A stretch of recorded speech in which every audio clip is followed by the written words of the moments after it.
Kejahatan ganda. Inilah sampan bersama saya Pater Domikevi SVD. Bapak Ibu saudara-saudariku yang terkasih, sampan berlayar kembali menyapa Anda hari ini. Dimanapun saat ini Anda berada, semoga sehat dan diberkati Tuhan. Saudara-saudari terkasih, meninggalkan atau bersikap masa bodoh terhadap hal yang benar atau hal yang baik adalah sebuah kejahatan. Kita menerima banyak hal dalam hidup.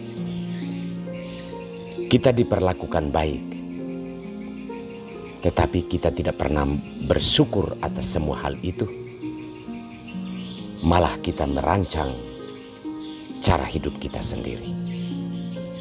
Ini sebenarnya termasuk dalam kategori kejahatan. Saudara-saudari terkasih, hari ini sabda Tuhan menunjukkan kepada kita, manusia, kejahatan ganda yang kita lakukan di dalam hidup. Apa yang dimaksudkan dengan kejahatan ganda itu? Dalam bacaan pertama dari kitab Nabi Yeremia, Allah mengingatkan bangsa Israel akan kejahatan yang mereka lakukan di dalam hidup. Bahwa Allah bersama mereka, membantu dan menolong mereka dalam setiap kesusahan mereka. Allah membawa mereka ke tanahnya sendiri yang penuh dengan kelimpahan. Tetapi setelah mereka menikmati kelimpahan kasih Allah itu, mereka berbalik mencemari tempat itu. Maka melalui Nabi Yeremia, Allah memperingatkan bangsa Israel bahwa mereka meninggalkan air kehidupan, yaitu Allah sendiri. Lalu mereka menggali kolam yang bocor. Ini tentang rancangan Allah dan rancangan kita manusia. Kita menerima kehidupan itu sendiri. Kita menerima banyak berkat dalam hidup. Namun kita tidak pernah bersyukur atas berkat-berkat tersebut. Bahkan kita menggunakan berkat-berkat itu untuk melakukan hal yang tidak benar atau hal yang jahat di mata Tuhan dan terhadap sesama manusia. Allah mengingatkan kita bahwa meninggalkan Allah dan kebenarannya, hidup kita itu seumpama sedang menggali kolam yang bocor.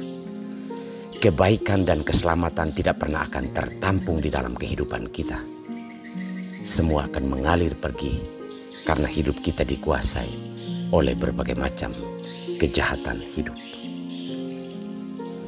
Saudara-saudari terkasih, dalam bacaan Injil, Yesus menunjukkan kejahatan ganda dalam hidup manusia itu dengan menjelaskan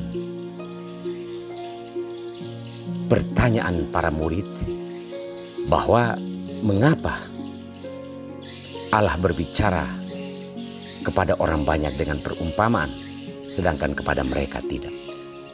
Yesus mau menunjukkan bahwa sekalipun untuk orang jahat, sekalipun hal itu dibicarakan terus terang, mereka mendengar tetapi seolah-olah tidak mendengar. Mereka melihat tetapi seolah-olah tidak mengerti. Sebenarnya Yesus mau menggambarkan ketertutupan hati manusia terhadap berkat-berkat dan kasih karunia Allah yang diterima sepanjang hidupnya dan seumur hidupnya, tetapi tidak pernah bersyukur dan melakukan hal yang baik di dalam hidupnya, tidak pernah mau menerima kebenaran. Saudara-saudari terkasih, Allah melakukan banyak hal baik dalam hidup kita melalui sesama peristiwa. Namun mungkin kita kadang kurang atau lupa bersyukur kepada Allah.